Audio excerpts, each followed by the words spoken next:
हमारा चौथा lecture Indian polity series का। पिछले लेक्चर की बात करें तो हम बात कर चुके थे फंक्शंस की, कैसे कैसे हमारा कॉन्स्टिट्यूशन बना, और लास्ट में हमने डिस्कस करा था कैसे 24 जनवरी 1950 को कॉन्स्टिट्यूंट असेंबली ने अपना फाइनल डिसीजन लिया। आज है हमारा फोर्थ लेक्चर इस सीरीज़ का। आगे बढ़ने से पहले आप सबसे यही कहूँगा कि पहले के लेक्चर देख के आइएगा इस सीरीज़ में, तो बेहतर समझ आएगा। और ये लेक्चर को देखने से पहले अपनी एम लक्ष्मीकांत जी की बुक खोल के रखिएगा, तो आपको बेहतर समझ आएगा। तो आइए इस लेक्चर को चालू करते हैं। अब बात करते हैं committees of the constituent assembly की। कमिटीज़ मतलब कुछ मेन कमिटीज़ बनी होंगी उस टाइम पे। तो देखा जाए तो जो हमारी थी 8 मेजर कमिटीज़ बनी थी, और जो बाकी बनी थी वो सब माइनर कमिटीज़ बनी थी। अब जो सबसे ज़्यादा इम्पॉर्टेंट कमिटीज़ है, जो कि यूपीएससी पूछ लेता है कभी कभी, उन कमिटीज़ के बारे में जिक्र करते हैं। आप अपनी आर एस शर्मा की बुक खोलिएगा, उसमें क्लियर लिखा हुआ है। सबसे पहले बात करते हैं यूनियन पावर कमेटी की। यूनियन पावर कमेटी की, तो जो यूनियन पावर कमेटी है इसके लीडर थे जवाहरलाल नेहरू। ये इंपॉर्टेंट कमेटी है। कुछ कमिटीज़ हैं उनको याद रखना बस। दूसरी कमेटी की बात करें तो union constitutional committee. R S Sharma की बुक खोली होगी आपने, आपको क्लियर दिख रहा होगा। इसके लीडर भी कौन है हमारे? JL नेहरू हैं, ठीक है। फिर तीसरे की बात करते हैं। तीसरी है provincial constitution committee. Provincial constitution committee के लीडर सरदार पटेल जी हैं, सरदार पटेल जी। एक इम्पॉर्टेंट कमेटी और आती है हमारी, जो कि सबसे इम्पॉर्टेंट कमेटी है, वो है ड्राफ्टिंग कमेटी। उसके लीडर आप एक गैस भी मारोगे तो भी करेक्ट गैस कर सकते हो। इसके लीडर हैं हमारे डॉक्टर भीमराव अम्बेडकर जी, भीमराव अम्बेडकर जी, ठीक है। ये कुछ इम्पोर्टेंट कमिटीज़ थी जो कि आती रहती हैं। इनके मेंबर्स के बारे में पढ़ लेना आप, दिया है। और कमिटीज़ के नाम भी लिखे हुए हैं, जैसे कि एडवाइजरी कमेटी, स्टीयरिंग कमेटी। और माइनर कमिटीज़ में अगर मैं कुछ कमेटी का बात करूं तो माइनर में मेरी कमिटीज़ आ जाती हैं। कौन कौन सी आ जाती हैं? Finance and staff committee, finance and staff committee, जिसके लीडर थे राजेंद्र प्रसाद जी। और आ जाती हैं एडहॉक कमेटी, एडहॉक, इसके लीडर भी हमारे राजेंद्र प्रसाद जी थे। तो ये चीज़ें पढ़ लीजिएगा, ये ज़्यादा इंपॉर्टेंट है नहीं। जो 4 कमेटी बताई वही पूछा जा सकता है। और इसमें सबसे मेन चीज़ आती है हमारी ड्राफ्टिंग कमेटी के बारे में। तो ड्राफ्टिंग कमेटी के बारे में देखते हैं अब। किसके बारे में देख रहे हैं अब? ड्राफ्टिंग कमेटी के बारे में, ड्राफ्टिंग कमेटी के बारे में, ठीक है। अब अगर ड्राफ्टिंग कमेटी की बात करूं तो मैं, तो क्या हुआ था, जो ड्राफ्टिंग कमेटी थी वो सेट कब हुई थी? ये कमेटी सेट हुई थी हमारी 29 अगस्त 1947 को ये कमेटी हमारी सेटअप हुई थी, ठीक है, ठीक है। इस कमेटी के मेंबर्स भी थे। जो भीमराव अंबेडकर जी थे वो इस कमेटी के चेयरमैन थे। क्या थे? चेयरमैन, ठीक है। और मेंबर्स भी थे इस कमेटी में। इस कमेटी के मेंबर्स याद कर लीजिए। और थे एन गोपाल स्वामी अयंगर, ठीक है। और थे doctor KM Munshi, doctor KM Munshi, ठीक है। और थे सैयद मोहम्मद सदाउल्लाह, सैयद मोहम्मद सदाउल्लाह। ये आपके नाम आपकी किताब में लिखे हुए हैं और मैं बोल रहा हूँ, आपको सुनाई भी दे रहा होगा। और थे अलादी कृष्णा स्वामी अय्यर, अलादी कृष्णा स्वामी अय्यर। और है एन माधव रेड्डी, नहीं एन माधव राव, एन माधव राव। और है TT कृष्णाचारी, TT कृष्णाचारी, ठीक है, TT कृष्णाचारी, ठीक है। ये इसके मेंबर्स थे। और जो ड्राफ्टिंग कमेटी थी उसने अपना पहला ड्राफ्ट दिया। ड्राफ्टिंग कमेटी ने अपना पहला ड्राफ्ट दिया, जो कि पब्लिश हुआ था कब? जो कि पब्लिश हुआ था मेरा फरवरी में 1948 में, ठीक है। पहला ड्राफ्ट दिया इसने जो कि पब्लिश हुआ था मेरा फरवरी 1948 में, ठीक है, 1948 में। और इस कमेटी ने टोटल कितने दिन लिए भाई? इस कमेटी ने टोटल 141 डेज लिए। जो ये फाइनल ड्राफ्ट था हमारे कॉन्स्टिट्यूशन मेकर में वैसे भी बहुत सारे लॉयर्स थे, इसमें कुछ डिस्कशन हुआ और ये सेकेंड ड्राफ्ट फाइनली कब पब्लिश हुआ? अक्टूबर 1948 में, ठीक है, अक्टूबर 1948 में,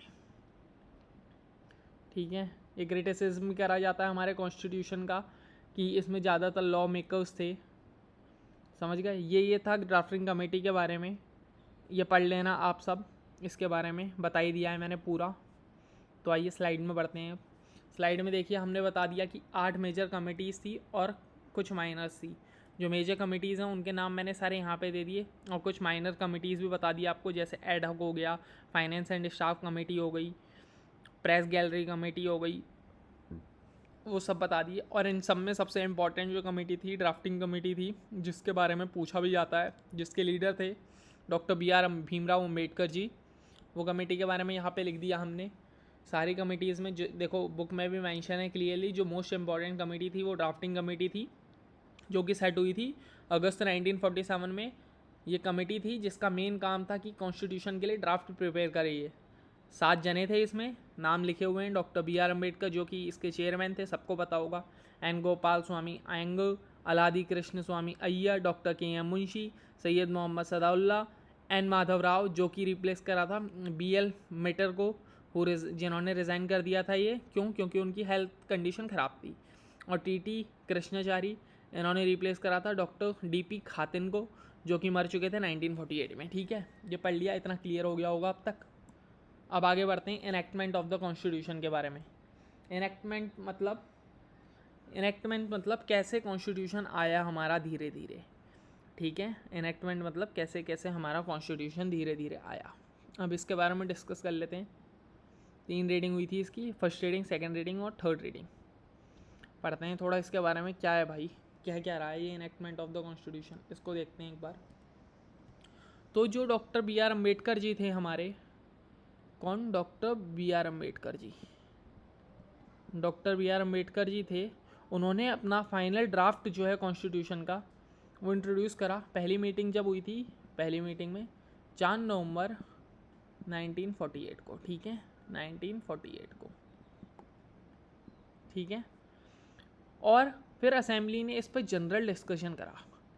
क्या करा भाई? डिस्कशन करा। अब इंडिया के लोग हैं भाई, डिस्कशन तो करेंगे ही, एक झटके में कोई फैसला तो लेते नहीं है। और ऊपर से ड्राफ्टिंग कमेटी ने इतना मेन जो कि कॉन्स्टिट्यूशन था, कॉन्स्टिट्यूशन ड्राफ्ट कर रखा था, कॉन्स्टिट्यूशन असेंबली भी बनी थी और फिर ये ड्राफ्ट हुआ था, तो इस पर डिस्कशन करा और फाइनल डिस्कशन आया 9 नवंबर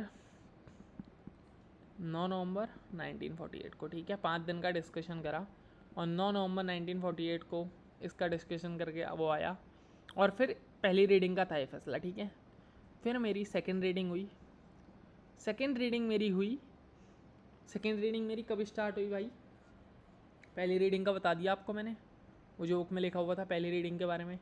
फिर मेरी सेकंड रीडिंग भी हुई इसके ऊपर।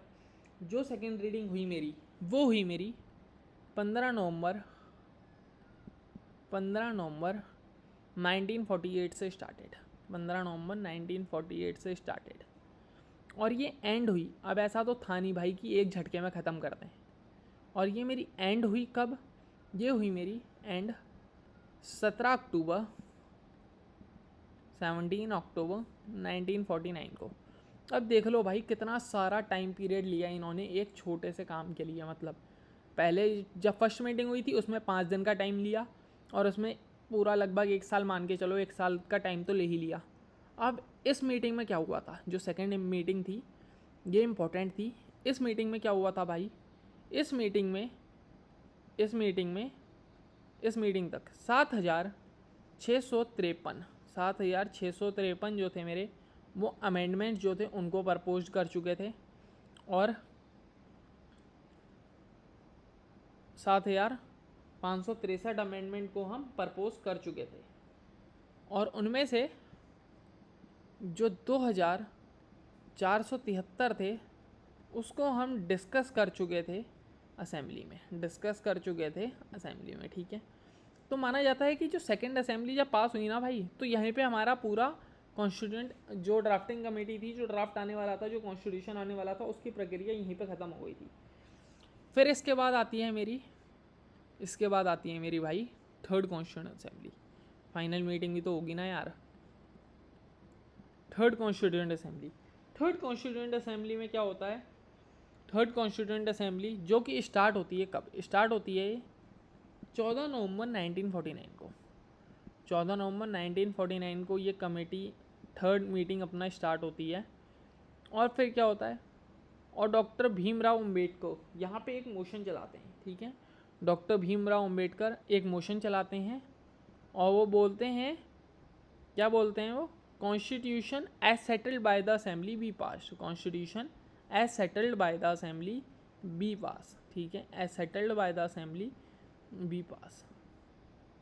ये वर्ड्स कभी कभी याद कर लेना, मीन्स आंसर राइटिंग में काम आते हैं। Constitution as settled by the assembly be pass. Constitution जो कि कमेटी ने बना दिया है, सेटल्ड कर चुकी है, उसको पास कर देना चाहिए, वो उन्होंने कहा था। और क्या क्या हुआ था इस मीटिंग में? और ये पास हुआ था कब? 14 नवंबर 1949 से स्टार्ट हुई थी ये, और ये पास हो गया था 26 नवंबर 1949 को। 26 नवंबर 1949 को ये पास हो गया था, और जो मेंबर्स थे उन्होंने ड्राफ्ट में साइन कर दिए थे, ठीक है। ड्राफ्ट में साइन कर चुके थे। और इस टाइम पे क्या हुआ था भाई देखो, जो 395 कितने आर्टिकल्स पास हुए थे इस टाइम पे? इसके पहले मेंबर्स देख लेते हैं। जो टोटल मेंबर्स थे भाई वो थे मेरे 299। उनमें से इस दिन कितने जने प्रेजेंट थे जिन्होंने ड्राफ्ट में साइन करा? और उसमें से प्रेजेंट थे मेरे 284, ठीक है। 284 जने प्रेजेंट थे, इन सब ने साइन करा, ठीक है। और जब ये अंदर साइन हो रहा था ना भाई, साइन तो अंदर हो रहा था, तो जो बाहर थी वो रेनिंग हो रही थी, बारिश हो रही थी, पानी बरस रहा था। और इस चीज़ को इन्होंने एक अच्छा प्रतीक माना कि अच्छा हो रहा है भाई, अंदर हमारे साइन भी हो गए, पास भी हो गया, और बाहर बारिश भी हो रही है। इसको एक अच्छा प्रतीक माना। और क्या हुआ? जब ये पास हुई तो इसमें टोटल जो आर्टिकल्स थे मेरे, आर्टिकल थे वो थे 395 आर्टिकल्स थे, और 8 शेड्यूल थे, ठीक है। अब प्रेजेंट डेट में आर्टिकल की बात करें कि प्रेजेंट डेट में आर्टिकल कितने हैं भाई? अगर मैं प्रेजेंट डेट में आर्टिकल की बात करूं तो प्रेजेंट डेट में जो मेरे पास आर्टिकल हैं वो हैं 448, ठीक है। और शेड्यूल कितने हैं भाई? शेड्यूल की बात करूं तो 12 शेड्यूल हैं जो कि डिवाइडेड हैं 12 शेड्यूल हैं जो कि डिवाइडेड हैं 25 पार्ट्स में, ठीक है। 25 पार्ट्स में। और 106 अमेंडमेंट्स एक्ट हैं, 106 जो कि 2023 में ही पास हुआ था सितंबर में। ये क्या कहता है? ये डील करता है रिजर्वेशन के लिए, वुमेंस के लिए, women's reservation in legislative council union territories ETC, उससे डील करता है ये, ठीक है। तो ये था मेरा इनेक्टमेंट ऑफ द कॉन्स्टिट्यूशन के बारे में, ठीक है। समझ आ गया होगा पूरा इनेक्टमेंट ऑफ द कॉन्स्टिट्यूशन के बारे में, जिसकी पहली रीडिंग हुई थी 4 नवंबर 1948 को। फिर उसमें डिस्कशन हुआ था। क्या डिस्कशन हुआ था? 5 दिन का डिस्कशन हुआ था, और वो डिस्कशन के बाद जो फाइनल आया था वो 9 नवंबर 1948 को आया था। अब आप भी कह रहे होंगे इतने डिस्कशन किस बात के होते हैं भाई? क्योंकि हमारी जो कॉन्स्टिट्यूएंट असेंबली थी वो लॉयर से भरी हुई थी, तो इसमें डिस्कशन पे डिस्कशन होते रहते थे। फिर सेकेंड रीडिंग हुई। सेकेंड रीडिंग कब से कब तक हुई थी? 15 नवंबर 1948 को स्टार्ट हुई थी, और 17 अक्टूबर 1949 को ये फाइनल हुई थी, ठीक है। फिर थर्ड रीडिंग हुई। थर्ड रीडिंग स्टार्ट हुई 14 नवंबर 1949 को, और फाइनली सारे मेंबर्स ने इसमें साइन कर दिया था ये मीटिंग में। 26 नवंबर 1949 को इसे पास कर दिया गया था, ड्राफ्ट साइन कर दिया गया था। ये सब हुआ था हमारे इनेक्टमेंट ऑफ द कॉन्स्टिट्यूशन में। इस तरीके से ये कॉन्स्टिट्यूशन वर्क में आ रहा था। और फिर एनफोर्समेंट ऑफ द कॉन्स्टिट्यूशन, कैसे ये एनफोर्स हुआ, ठीक है। अब इसके बारे में पहले डिस्कस कर लेते हैं।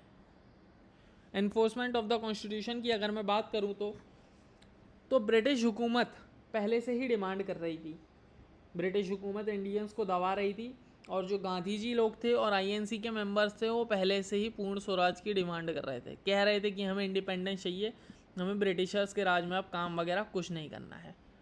तो इन्होंने एक स्पेसिफिक डेट रखी, आईएनसी ने सेल्फ रूल की डिमांड करी कि उसे सेल्फ रूल डिमांड करना है भाई, कि उसे खुद रूल करना है अब। और ब्रिटेन ने कहा 1920 के बाद आईएनसी सेल्फ रूल कर सकती है। 1920 में आईएनसी जो है वो सेल्फ रूल कर सकती है, आईएनसी जो है सेल्फ रूल कर सकती है। फिर गांधी जी ने कहा 1 ईयर का टाइम दिया इन्हें। जो गांधी जी थे उन्होंने 1 साल का इन्हें टाइम दिया, ब्रिटिश सरकार को ही 1 साल का इन्होंने टाइम दिया। और इन्होंने कहा अगर 1 साल के टाइम के बाद ब्रिटिशर्स ने हमारी ये डिमांड नहीं मानी तो हम पूर्ण स्वराज की डिमांड करेंगे। ठीक है, यहाँ से स्टार्ट हुआ पूर्ण स्वराज का लॉजिक। फिर दिसंबर 1929 को पहला सेशन हुआ, जिसे लाहौर सेशन से भी जाना जाता है। इसमें गांधी जी ने डिक्लेयर कर दिया पूर्ण स्वराज को। ठीक है, पूर्ण स्वराज को यहाँ पे डिक्लेयर कर दिया। कब करा? दिसंबर 1929 में, जब पहला सेशन हुआ। पहले सेशन को लाहौर सेशन नाम से भी जाना जाता है। यहाँ पे डिमांड हो गई पूर्ण स्वराज की। और यहाँ पे जब ये हुआ तो इंडिया का फ्री फ्लैग होस्ट करा गया, फ्री इंडिया का फ्लैग होस्ट करा गया। और वो फ्लैग कौन सी नदी के किनारे होस्ट करा गया? और वो फ्लैग होस्ट करा गया मेरा रावी नदी के किनारे। कौन सी नदी के किनारे? रावी रिवर के वहाँ पे, रावी रिवर के वहाँ पे फ्लैग होस्ट करा गया। ये सब हुआ कब? 26 जनवरी 1930 को। ठीक है, 26 जनवरी 1930 को, 26 जैन 1930। ठीक है, फिर क्या हुआ? फिर इसके बाद कंप्लीट कॉन्स्टिट्यूशन फोर्स बनी एक, कॉन्स्टिट्यूशन फोर्स। ठीक है, जो कि आई 26 जनवरी 1950 को, 26 जैन 1950 को। ठीक है, 26 जैन 1950 को जो कॉन्स्टिट्यूशन था मेरा, वो फुल कॉन्स्टिट्यूशन कब कहलाया गया? वो फुली एक्सेप्टेड हुआ और फोर्स में आया। और इसके जो फाइनल ड्राफ्ट था उसको 26 नवंबर 1949 को ही स्वीकृत कर दिया गया। 26 नवंबर 1949 को ही पूरा स्वीकृत कर दिया गया। ठीक है, स्वीकृत मतलब अलाउ कर दिया गया, साइन कर दिया गया, वो उसमें आ चुका था। समझ गए? इतना ही था कि इसमें एनफोर्समेंट ऑफ द कॉन्स्टिट्यूशन में। पढ़ लेते हैं अब इसके बारे में थोड़ा सा, जो स्लाइड में लिखा हुआ है। January 26 was specially chosen as the date of commencement of the constitution because of its historical important. It was one on this day in 1930 that Poon Swaraj Day was celebrated, following the resolution of the Lahore session, December 1929 of the INC. With the commencement of the Constitution, the Indian Independence Act of 1949, the Government of Indian Act of 1935, with all the enactments amending or supplementing the later act, repealed. The abolition of Privy Council Jurisdiction Act was, however, continue. अब इसके बारे में एक बार देख लेते हैं. इसमें क्या हुआ था, देखो आगे जाके क्या हुआ था. प्रीवी काउंसिल्स को तो कम्प्लीटली बैन कर दिया गया था. क्योंकि क्या होता था, अगर कोई ऊंचे दर्जे का अधिकारी कोई शिकायत करे तो जो उनकी कंप्लेंट जमा होती थी वो प्रीवी ऑफिस में जमा होती थी, जो कि लंदन में था. ठीक है, जो कि लंदन में था. और ये पॉसिबल तो था नहीं भाई कि यहाँ से लंदन जाते रहें हम. तो इसको तो कम्प्लीटली बैन कर दिया गया था. और एक और डिसीज़न लिया गया था कि जो गवर्नमेंट ऑफ इंडियन एक्ट है 1935 और इंडियन इंडिपेंडेंस एक्ट है 1947, इन दोनों को बैन तो नहीं करा गया, लेकिन एक चीज़ बोली गई कि ये दोनों लॉ तब तक एप्लीकेबल हैं जब तक ये हमारे जो नया एक्ट हम बनाएंगे उसको एबॉलिश ना कर दें. मतलब मान लो इतने खाने में ये सही है और इसका आगे का पार्ट ए पूरा सही है और पार्ट बी वायलेट कर रहा है मतलब हमारे नए एक्ट को, तो जो पार्ट बी है वो गलत हो जाएगा. ठीक है, समझ गए? ये बोला गया था. समझ गए हो गया आप? ये बोला गया था इस एक्ट में. अब आगे वाली स्लाइड में बढ़ते हैं. आगे वाली स्लाइड में बोलता है exports committee of the Congress. फिर एक्सपोर्ट कमेटी बनाई गई कांग्रेस की. ठीक है, इसमें क्या क्या हुआ था देखो. While election to the constituent assembly for still in progress. जो इलेक्शन थे वो प्रोग्रेस में थे. 8 जुलाई 1946 को कांग्रेस पार्टी मतलब इंडियन नेशनल कांग्रेस ने अपॉइंट करी एक expert committee for the purpose of preparing material for the constituent assembly. ये कमेटी में मेंबर्स थे जवाहरलाल नेहरू जो कि चेयरमैन थे, Mohammad Asif Ali, KM Munshi, N Gopal Swami Iyengar, KT Shah, DR Gadgil, Humayun Kabir, K सनाथनम। ठीक है, ये इसके मेंबर्स थे। और इस कमेटी में क्या क्या कहा गया ये देख लेते हैं एक बार। ये कमेटी के बारे में भी तो पढ़ लें।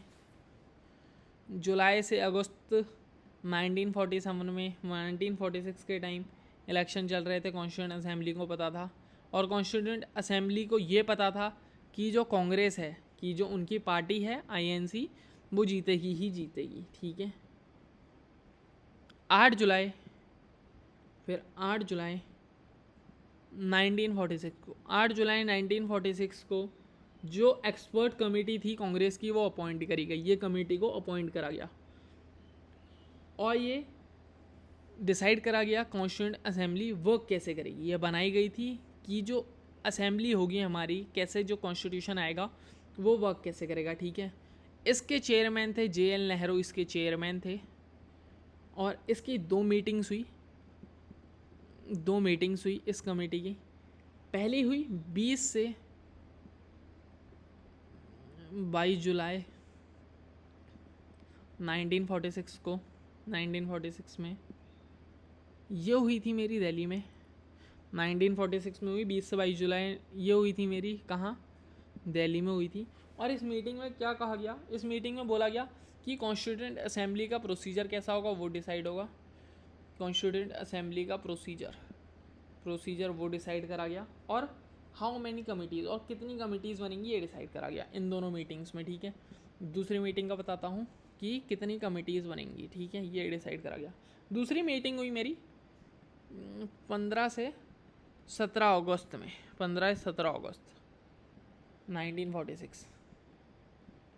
और जो दूसरी मीटिंग हुई मेरी वो कहाँ हुई मेरी भाई, वो मीटिंग हुई मेरी बॉम्बे में। ठीक है, ये हुआ था अंडर, ये कमेटी किस फ्रेमवर्क के अंडर में वर्क कर रही थी, ये कैबिनेट फ्रेमवर्क के अंडर में वर्क कर रही थी।